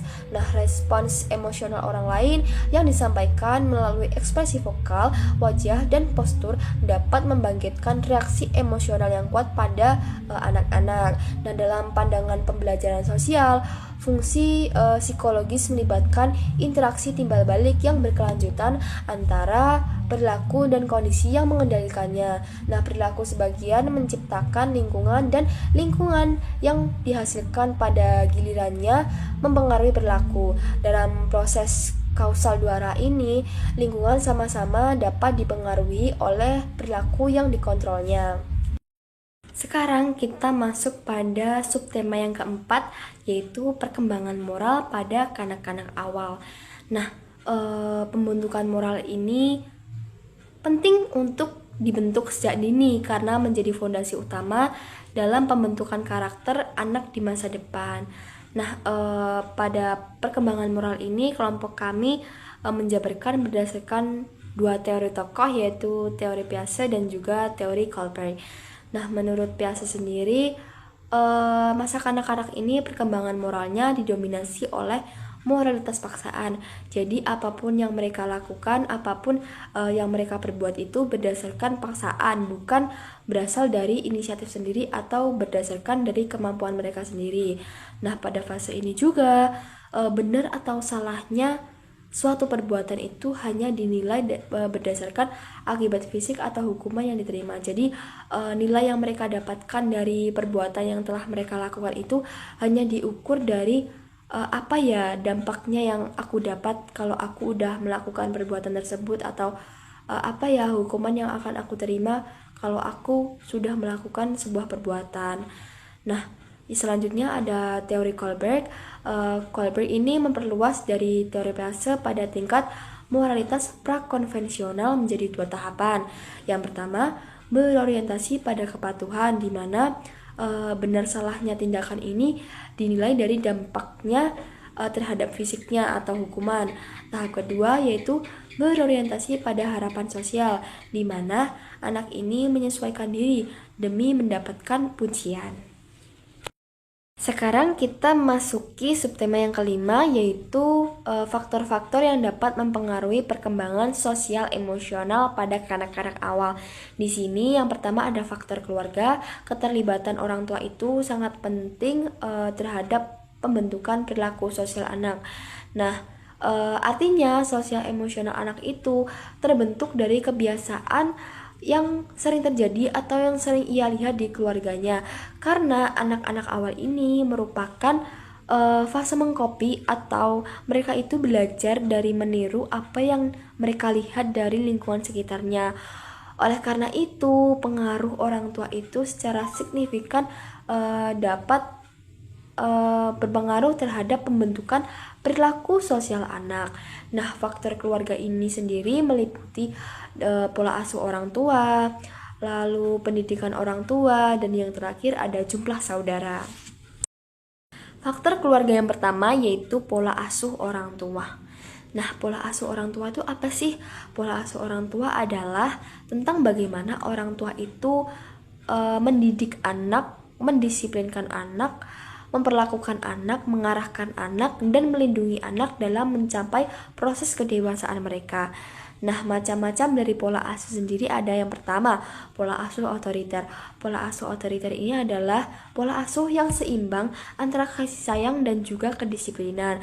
Namun, pola asuh otoriter ini lebih banyak atau lebih mendominasi dampak negatifnya, di mana anak itu menjadi lebih sering menarik diri, sering merasa tidak puas, dan tidak percaya pada orang lain. Namun, sisi positif dari pola asuh otoriter ini adalah anak menjadi disiplin dan mentaati aturan. Namun, hal itu biasanya cenderung hanya dilakukan di hadapan orang tuanya saja. Kemudian ada juga pola asuh demokratis atau otoritatif. Nah, ini orang tua ini memberikan kebebasan untuk anak mengeksplorasi diri. Namun, orang tua itu tetap memberikan batasan dan juga toleransi yang tegas agar anak dapat mengontrol perilaku mereka.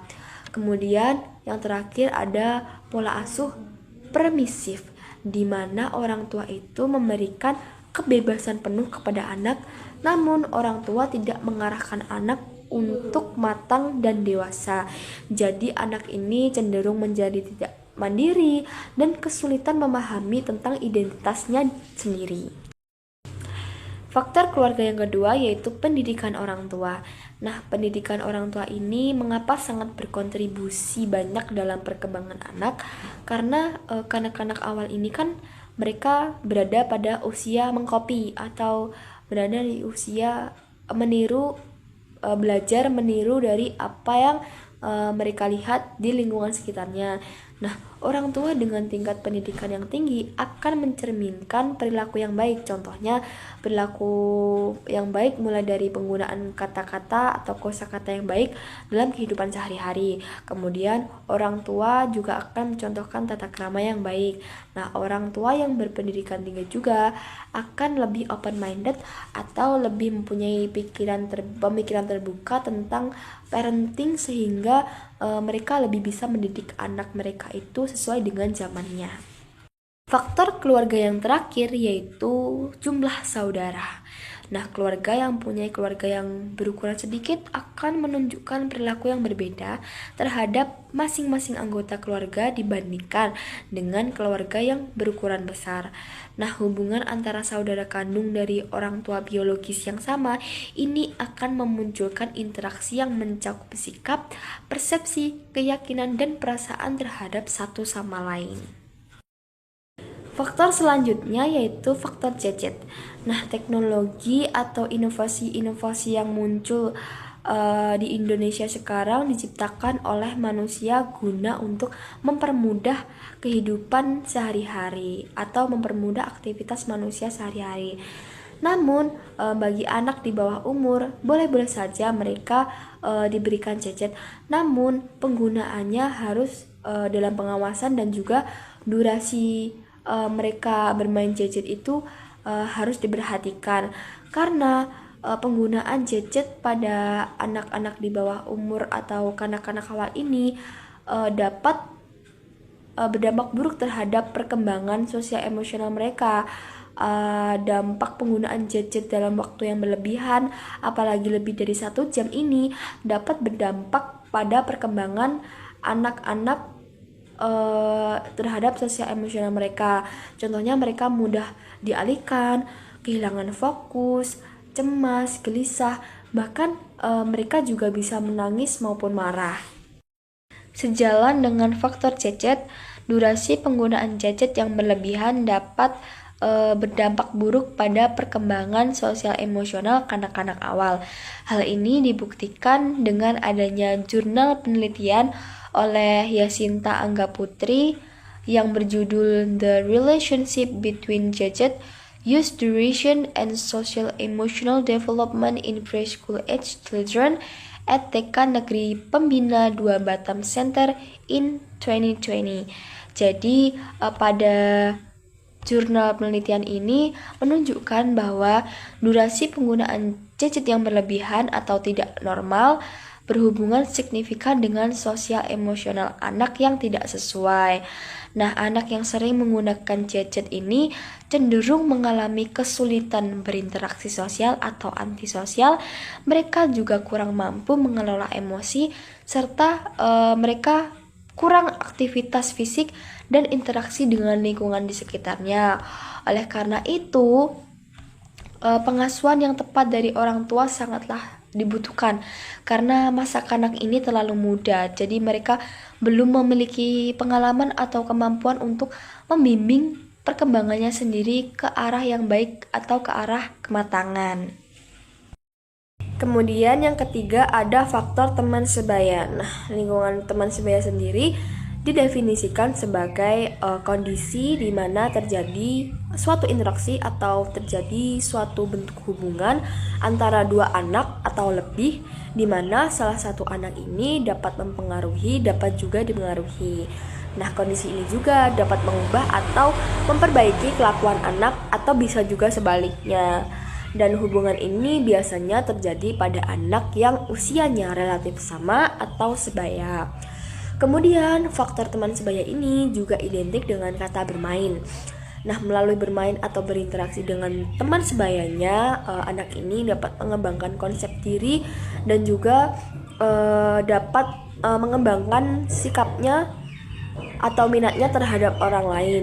Melalui interaksi teman sebayanya juga, anak-anak ini dapat membangun hubungan yang simetris dan timbal balik. Faktor teman sebaya ini memang identik dengan kata bermain, namun bermain sendiri ini juga mempunyai pola. Pada slide ini sudah dijabarkan tentang pola bermain pada kanak-kanak awal. Yang pertama, bermain dengan mainan. Ini memang dominan terjadi pada kanak-kanak awal, namun minatnya ini juga akan berkurang menjelang akhir fase. Mengapa demikian? Karena menjelang akhir fase ini, anak itu mulai menyukai aktivitas kelompok daripada bermain sendirian. Kemudian dramatisasi dan konstruksi. Jadi anak usia 3 tahun itu mulai gemar melakukan permainan pura-pura atau bermain peran. Nah, biasanya mereka ini terinspirasi atau bisa saja meniru pengalaman atau cerita dari yang mereka dapat. serta membuat bentuk tiruan menggunakan berbagai media, contohnya seperti balok, pasir, dan lain sebagainya. Nah, bermain peran ini atau permainan pura-pura ini dapat mengembangkan kreativitas mereka seiring berjalannya waktu. Kemudian ada permainan bersama teman. Jadi memasuki usia ke-4 tahun, anak ini lebih memilih bermain dengan teman sebayanya melalui permainan yang lebih menantang, yaitu permainan yang memiliki aturan dan menguji keterampilan fisik. Kemudian yang terakhir ada media dan hiburan. Anak-anak sangat senang melihat buku, bergambar atau dongeng serta menonton televisi, terutama yang berbau kartun dan acara anak. Nah, mereka ini melakukan hal ini biasanya di rumah karena bagi mereka rumah itu bisa membuat mereka merasa aman. Kemudian yang terakhir ada stimulasi perkembangan. Nah, di sini kelompok kami menjabarkannya ke dalam bentuk tabel, di mana stimulasi apa saja sih yang bisa diberikan oleh orang tua untuk menunjang tumbuh kembang anak. Di sini pada setiap domain dan juga pada setiap periode usia pasti mempunyai tingkatan dan juga tahapan stimulasi yang berbeda-beda sesuai dengan kemampuan anak pada seusianya.